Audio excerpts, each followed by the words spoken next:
All right. Hello and welcome to the Nashville Daily Podcast. I'm Aaron Pennington. And I'm Stuart Deming.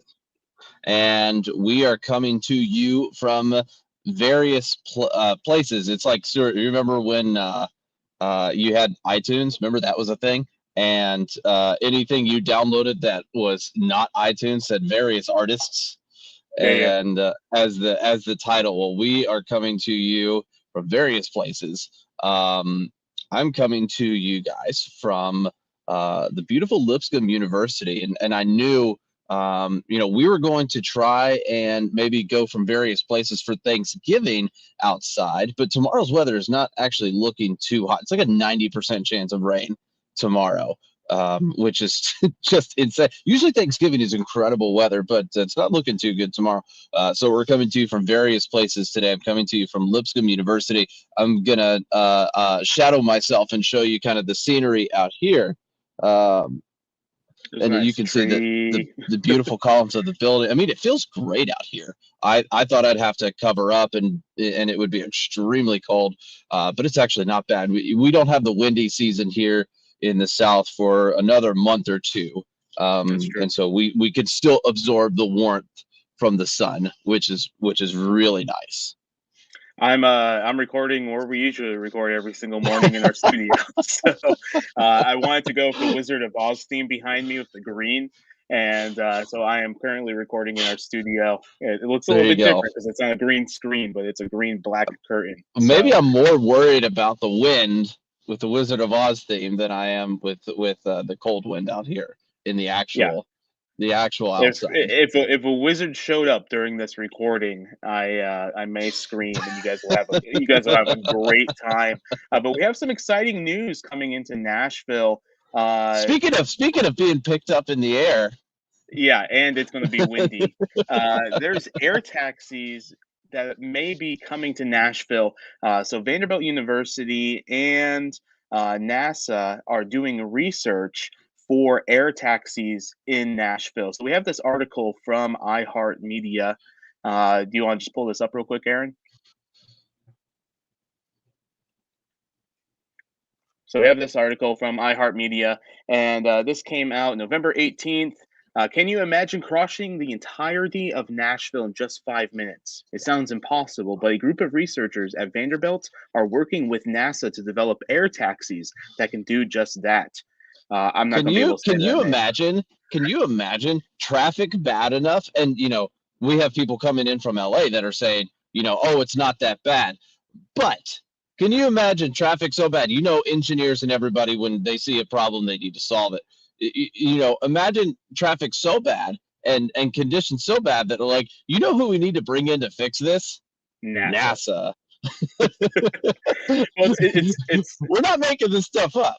No, it's convenient because NASA is pretty close to Nashville. They're down towards Huntsville. They have a huge facility in Huntsville, and so it just makes sense for them to just drive the 2 hours to get here to work with Vanderbilt University. So this research project is part of a $2.5 million project with the space agency. The air taxis can fly 6 to 8 passengers from point A to point B. Aircrafts described as octocopters greatly reduce the time spent traveling, according to WSMV. Nashville is very spread out. Yeah, they do. Nashville is very spread out, and highways get crowded. Yes, that's so there are possibilities where you can pick up people from the suburbs and transport them into downtown. Aaron, what are your thoughts? Well, no, I want to defer to you because you have been saying every day or once a month for the past 3 years that Nashville needs more what? Air taxis. Helipads. Helipads. I've been saying that. You'll hear the bells behind me also. But Nashville needs more helipads. Can you talk a little bit more about that? Because you've been talking about that for years. Well, so it's really interesting if you go to cities like Chicago or New York or LA, a lot of like the buildings with banks or like big organizations have helipads on property or on these big properties. And so they're able to go to downtown from downtown New York or downtown LA to get to the airport relatively fast. And the guy that I watched on YouTube for a long time, Casey Neistat, that's what he would do to get into from downtown New York to JFK. excuse me, and he would take a helicopter ride. I don't know how much it would cost, probably about $400 or $500, but just the convenience of being able to get to places faster is very, very important. Yeah, and you know, especially when you have these larger companies, one of which we'll talk about. Whoa, Oh, we're seeing turn back multiple to that screens. article. I don't need to see myself 50,000 times. But you know, that's one of those things where we have big companies. We'll talk about one of them later that are moving to Nashville. You know, that's going to be a thing that's needed. And to think that, you know, we could be the ones working with NASA to develop the kind of the future of that travel, because you know, I personally don't think it's going to be the average everyday commuter that's going to use a service like this. I think it is going to be people who need to get to the airport quickly. I think it's going to be people who need to travel, you know, honestly, like the governor, who need to travel to places in the state very quickly. Yeah. That might utilize something like this, or may need to get to places in Middle Tennessee fairly quickly. So it'll be very interesting to see this. But you know, they're saying here in this article, if you set up these ports where larger air mobility vehicles can land on roofs, they can pick up people, drop them off, 4 or 5 miles away. A 30-minute drive could be a 5-10 minute flight. And it's going to be extremely safe, probably more safe comparatively to helicopters. But also, we're going to be talking about a place where there could be a fantastic, you know, it doesn't mention an octo, what are these called? Octocopter. An octocopter pad. But I think there's a place in downtown that we're going to talk about that's developing that could be a fantastic place Oh, for you could these to have like launch and take off from, to launch and you could have land like from. yeah, you could have like 15 or 16 of these octocopter pads, where we're going to talk about. But what's really interesting is cities like Dubai. Dubai is already doing this type of transportation throughout the city. I have no idea how much it costs, but they have air taxis that take off from skyscrapers and land on other skyscrapers. And so you're Yeah. able to get around Dubai really, really fast. They just don't have the regulations that we have here in the United States. So they're able to do a lot more stuff. But it's going to be really interesting here. We're going to have the air taxis, and then Amazon's going to have their big blimp where they're dropping out drones and Yep. delivering Amazon packages, and just all of our air thing is going to be really loud all around the city of Nashville. That's Yep. part of the reason I didn't record outside today, is because where I would have gone is really close to the airport, so you guys would have heard all of the airplanes, and so I'm trying to Yeah. avoid that. Well, it's just interesting reading that article. Vanderbilt has really put a lot of stake in the transportation area here in Nashville, so that's really cool to see. And I think, you know, I wonder if I'd love to talk to them and see if it's one of those things where they realize the state and the city aren't doing enough, and so you know, they need to be the leader in this. And so it's very, very interesting to see. So cool to see that from Vanderbilt. And these octocoppers may come in and help companies like this next one that we are going to be talking about. This is, oh God, I'm gonna butcher this name. Capgemini, I believe is how you may Yes, say this company name. yes, This exactly. company That's is the right company name. a French global IT company. And the reason we're bringing up this Capgemini company is because they have recently announced. We'll pull up the article here.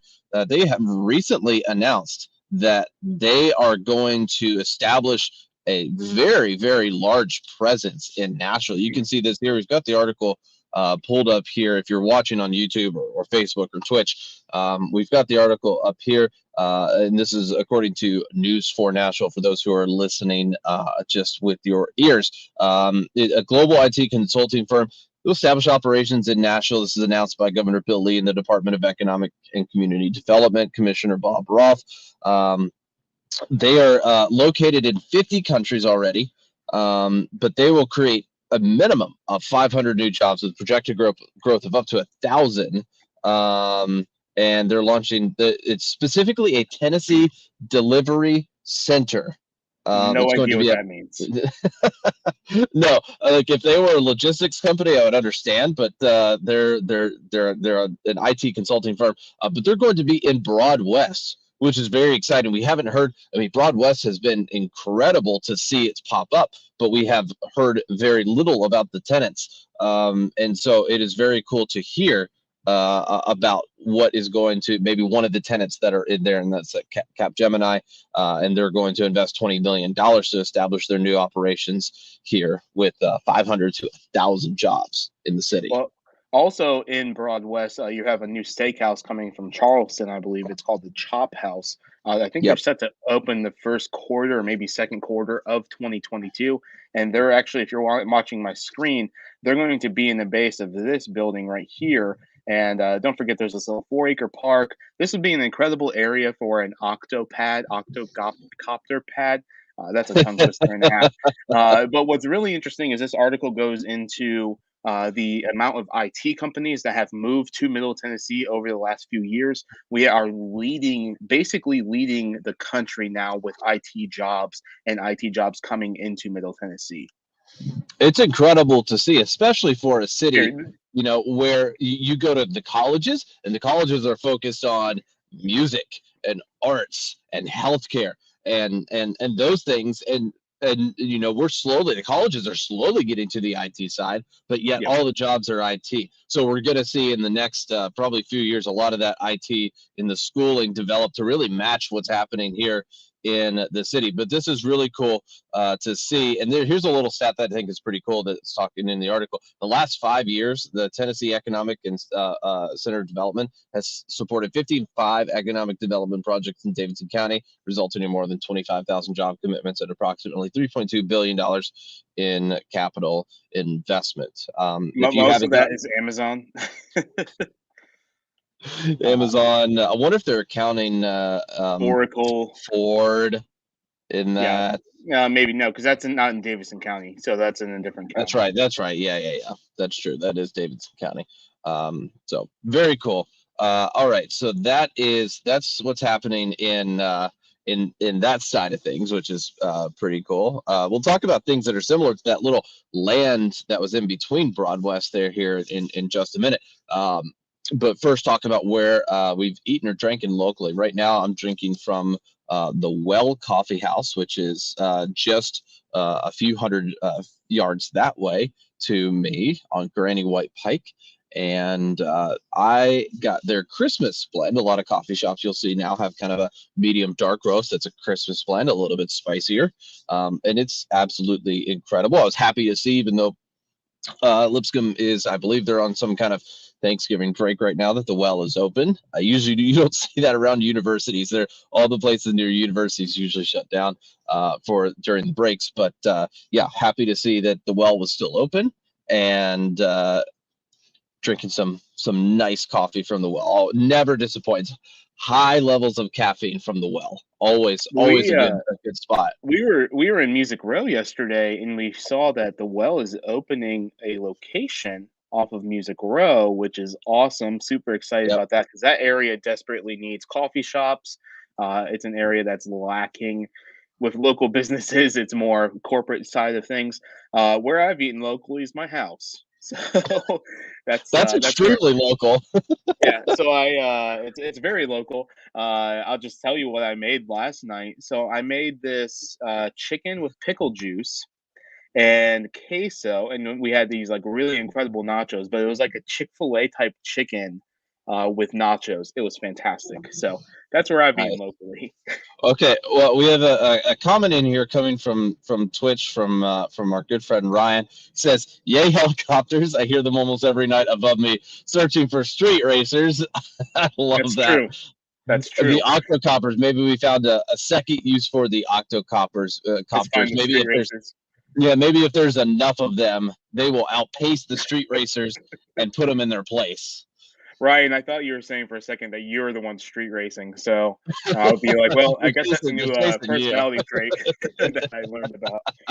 Um, so tomorrow is Thanksgiving. You guys are going to hopefully be eating a lot of food, maybe some turkey or some ham or some really good fixings. But we want to talk about a tip of the day for you today. And one of the best tips of the day is you have an incredible area to go exploring in Middle Tennessee. You have waterfalls, we have caves, we have lakes, basically have the outdoors adventurers' dreams here in Middle Tennessee. Yeah, and that's one of those things. Stuart, actually, can you pull up some weather for Thanksgiving Day Yep. in Nashville? Because last time I looked, it was not good. So for today's Explores Nashville tip of the day, tomorrow we are doing an episode on some hikes that are good for Thanksgiving Day, maybe Black Friday. But with the weather not looking so hot on Thanksgiving Day, we want to make sure that you're aware and really kind of plan this out while you're with your family. If you want to explore Middle Tennessee, don't plan to do it on a day that's not going to bring you the most value for that. And you're going to be able to experience Middle Tennessee at its fullest when it's nice outside and when it's good weather. So, Stuart, let's see, what are we looking at here for Thanksgiving Day? Yeah, so for Thanksgiving Day, it's going to be a high of 51 degrees. It says 98% chance of rain. And then even down below, it says 100% chance of rain. So their numbers are contradicting each other. Rainfall is around a quarter of an inch. It's basically going to be raining all day tomorrow. We have an incredible video on our YouTube channel about what to do on a rainy day in Nashville. But also, you can go to some great Tennessee state parks and have a really incredible experience because there's nobody there, and it's just you're getting a little bit wet, but there's nobody there, and you can really enjoy the trails. Yeah, so go to our YouTube channel, type in the word parks, and search in our YouTube channel, and there will be a bevy of videos there for you to explore, whether it's going to be today, whether it's going to be on Friday, Black Friday, if you don't want to do the shopping, but you want to do the hiking and get out there with your family, then type in parks and you'll be able to see some incredible information. All right. So, Stuart, let's introduce this very interesting concept that we saw coming from the Civic Design Center in Nashville. Yeah, so the Civic Design Center is a design firm. They're not necessarily an engineering firm, but they're a design firm, and they do a lot of like what design can look like with like parks and different things throughout the city of Nashville. They've helped really develop the Nashville Greenway. So they've played a very significant role here in the city of Nashville. But they just came out with an article about Nashville Interstate Capping. And you may be like, what in the world is interstate capping? Interstate capping. Oh, hold on. I think isn't the definition the traffic is so horrendous that we have to cover it up so that nobody sees it. Is that what it is? I think that's the best definition of capping. But interstate capping is basically where they take like a hat. I left this to the side, and then they cap it on the highway. Okay. So Or yeah, plugging it. or Just plug it on the highway. Logistically, it's a lot harder than just taking a hat and doing that because you have to sure. do it with concrete and tunnels, and you have to have exhaust systems if there's fires inside of these tunnels. Like it's logistically, it's expensive. It's very hard to do. But we have an incredible photo of what this could look like. First off, I do want to show this first. So this is the interstates in downtown. So Aaron, when you're ready, if you can pull up my go ahead. screen. Okay, so this is from the Tennessee Library and Archives, and there's a little sliding thing that you can go to in our show notes to see this. But basically, I wish I had a little highlighter. The interstate cap's going to be from here to like here to Jefferson Street or Jefferson. So it'll be to Charlotte Avenue, and then there's going to be another interstate cap right here from Buchanan Street to Jefferson Street. Okay. Yeah. So there are a few of them. So we'll kind of show because they're kind of sectioned off in this article. So it's not just one giant slab of concrete that's going to be thrown over. There are a lot of smaller pieces to this puzzle, and so we'll show you a little bit at a time, Stuart. I'll let you open up the next tab for this. But these interstate caps are, it's not something that's brand new. We will show you in a little bit some examples from a cap that's already been done. But this has been in the works for, I believe, probably since 2015 at least. It's been talked about publicly. 2016, is that right? It's been discussed actually since like 2003 what an interstate cap could look like here. Wow. And so I do have a good photo now that I do want to show. Okay, it's So up. if you want to pull it up, so right here, right here is the 65 down here in the corner is the 65 40 merger right there, and then basically this is what the interstate cap would look like. So the people would go under this tunnel and then come from this tunnel and then come out here on Charlotte Pike, and then this huge thing, this huge area over the interstate would have some type of concrete cap. And ideally, this is an area for green space, for parks, for octocopter pads. I think it would be absolutely incredible to walk from Midtown, from Broad West into downtown Nashville and get some Hattie B's hot chicken on one of these interstate caps. Because I think you can do some really cool things with like food courts and everything in this outdoor area. And it's really interesting because this photo, I believe, came from 2015. Yeah, If that's you an look old, definitely an closely, old photo.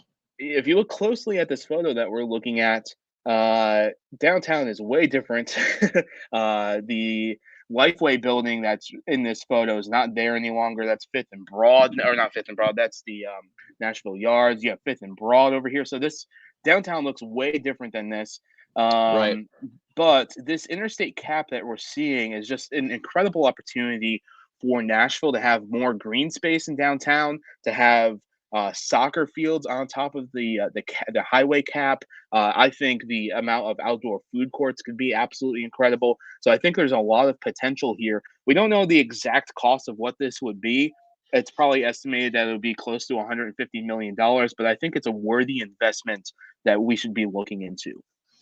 Yeah, and I think the interesting thing, you know what, looking at that photo is great perspective because one of the things that I almost wish that they would have done, would you, and let me know what you think, would you have rather them cap the interstate or the train yard? Because that train yard might actually have a lot more foot traffic being closer to downtown Nashville than over the interstate. But, you know, it's interesting to see both of those gaps exist in the downtown area. Well, I think both of them need to be capped. Both of them are eyesores. They're both disgusting to look at, especially like at 5 p.m. and you see all this traffic and you're like, I do not want to go on that highway because I know I'll be sitting there forever. But I think the thing that's really interesting, especially over here in Midtown, because you have the Gulch over here and then you have Midtown, with all that development coming into Midtown. So the Beeman property that's going to be under development, that Subaru lot that's going to be under development. I think you're going to have a lot more interactive connectivity from midtown to downtown. And when we really see all of those hotels really start to open, people are literally just going to walk the 14 blocks to get into downtown Nashville. So I think something like this, once midtown is fully established, we need to start having the cap conversation now, and where like Right. who's going to pay for this and everything, because when midtown is fully established with all the new buildings within 5 to 6 years, I think it's going to connect to downtown Nashville very well. I would be so glad if there's some type of electric trolley or something that goes up and down that road. That would be incredible, just to provide quicker transportation for people. But I think we need to start the cap conversation now. And I agree. I think the railroad tracks is going to have higher traffic now, especially with the Nashville Yards and the park that they're building there, Yeah. and what's happening with the Gulch. I think they need to have caps on both. Yeah, I do too, and maybe it's they start a cap over more near National Yards than that rather than the Gulch area. The Gulch area is kind of self-sustaining more than the Nashville Yards area would be because more people will be working in that area. Yeah. But Well, I think yeah, this is. I think it's really interesting. Yeah, it is. So, do you remember that conversation about that pedestrian bridge a few years ago? yeah. Is that it? It's showing the rendering of that pedestrian bridge from the That's Gulch in great. downtown. That's so funny. I think you just need to cap it. Yeah, yeah. I know. Something needs to be done. It's just such a huge gap that could be used in some very, very nice ways to either ease the national traffic, ease the pedestrian traffic, or kind of help along with the flow from downtown to midtown, which I think you're exactly right. The flow from downtown to midtown is going to be very vital in the coming decade for sure. Okay, so let's take a look, Stuart, at some of the individual photos. So zooming in on some of these caps to see what they may actually look like. Because it's a very interesting balance between covering the interstate, but also going under the bridges that connect from Broadway or from the east side of 40 to the west side of 40. So the details, we don't have the details truly from like the Midtown cap, but we do have this cap that's near Jefferson Street, and this is the most current proposed cap that's coming to Nashville.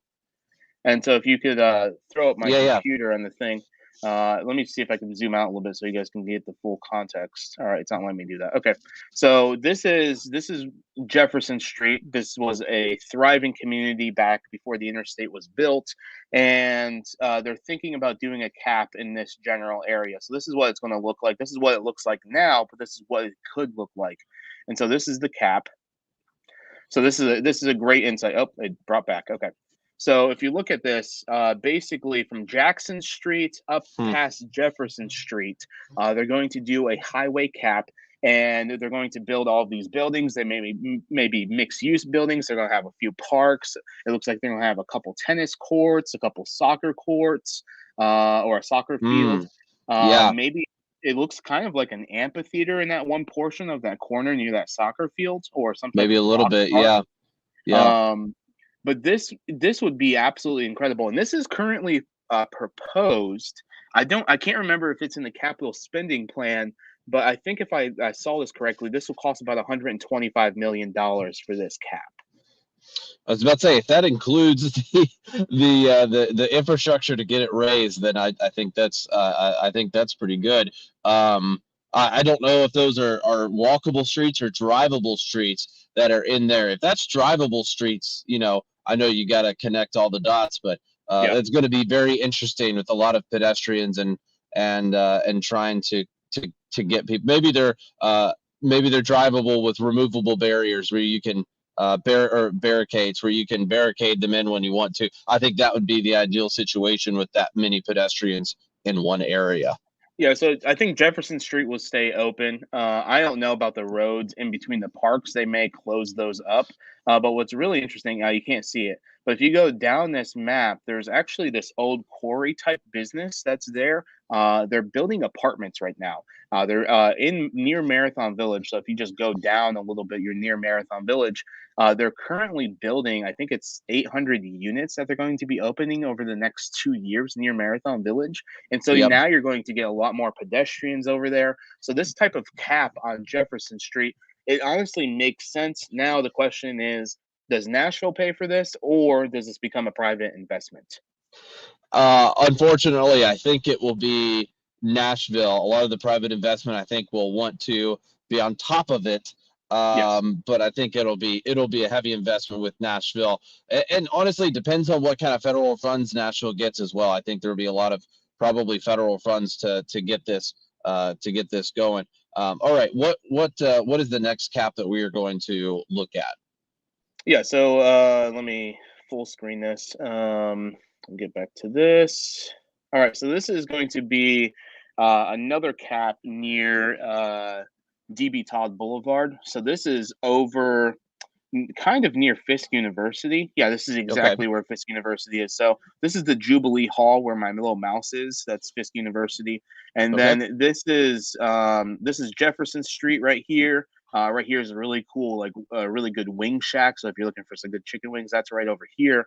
But this is connecting from Fisk University over to North Nashville. And this was an area when the interstates were made here in this area. These roads basically lost disconnect. And so this is another cap over in that area. This looks amazing. I'm going to go to the next picture real quick. I think okay, so this gives you I-65 in Delta. This is right after, I believe this is right after that turn, that huge turn on 40 where it's about to merge from 40 to 65. So that's another cap. And then we have this other cap. Okay, so this is the Jefferson Street one. So this is the one that I think we just talked about a second ago with some of the baseball parks or the soccer fields and stuff. Okay. Awesome. What else is going over the interstates? Is that especially over 65, right at that Broadway and West End area? What is the cap going to look like over that? If you back out of my screen real quick, let me see if I can find it in the article. Yeah. Um, so I think it's going to more look like the photo that we showed earlier near Broadway and West End. There's no direct photos of what that one could look like because that one's still like as a general concept or idea. Um, so the main one I think that the Civil Design Center wanted to focus on was the Buchanan Street or the Dr. D.B. Todd and Jefferson Street ones. Okay. So what do you think? We just have probably another minute or so, but so what do you think are going to be the main things that we will see on these caps that's going to bring a lot of impact to Nashville? I think we're going to see the interconnectivity of neighborhoods, especially from North Nashville into Germantown. I think that's going to Yeah. be a really significant thing. I think having a little bit more green space on these caps with these parks uh, impact the way of life, and that's a true statement. And so I think we're going to see a lot of parks. I think we're going to see a lot of little small, like I'm hoping to see like little small restaurants or outdoor food courts. I think that would be brilliant. I think Metro Parks really lacks in the sense of really having outside vendors coming into their parks and supporting the parks. Yep. It's something I would really like to see. I do have a photo of Dallas, Texas, because this happened in Dallas, Texas, Okay. over the last 15 years ago, I believe. I can't remember the exact dates of when this was built in Dallas, but if you want to pull Yeah. up my screen real quick, Yeah. on the left-hand side, you see that that's the interstate. I've had a few bridges and everything, and then on the right-hand side, they capped this, and then they've made it all into a park, and they've done this all through. They've done this through a lot of Dallas. But what's really interesting is they have their own website dedicated to this park. They do a lot of outdoor events. They just do a lot of really cool things, and so I think something like that in Nashville would be very impactful, and I think it would be a really good direction where we need to head. Yeah, I think so too. And the biggest thing that I could think that also could come from this are possible extensions of greenways to where they previously might not have been able to have the space to go over interstates can now have the thought of at least going over to interstates and at least plan for maybe something like that, and longer bike routes and longer walking routes and wider sidewalks. And I think we have a lot of a chance for that, which Nashville and downtown previously did not really plan on having. And now we have the ability to at least plan those things in a longer stint of just west of 40, east of 40. We can now kind of at least think of that as one whole connected area, which I think is going to be very big. Many people can make a lot of plans based off of that connectivity there. So let us know what you guys think. You can text us, see the little scroll down there at the bottom, 615-392-1358, and let us know what you think about these caps. Let us know what you think about the octocopters coming into Nashville, and let us know what you think about a French IT company making their way into Broad West. There's the wind picking up now. But thank you so much for joining us. We will be live tomorrow as well for Thanksgiving. To wish you guys a happy Thanksgiving and to see what you guys are up to. If you have any fun Thanksgiving plans, to share those as well. So thank you for joining. You can follow us on Instagram, XPLR.NASH. Tag us in the fun things you're doing over the Thanksgiving holiday. Yeah, tag us in the food too. Yes, tag us in all the Thanksgiving food. All right, it's getting windy. Got to get out of here. Bye. All right. See you guys. Appreciate you watching. See you tomorrow.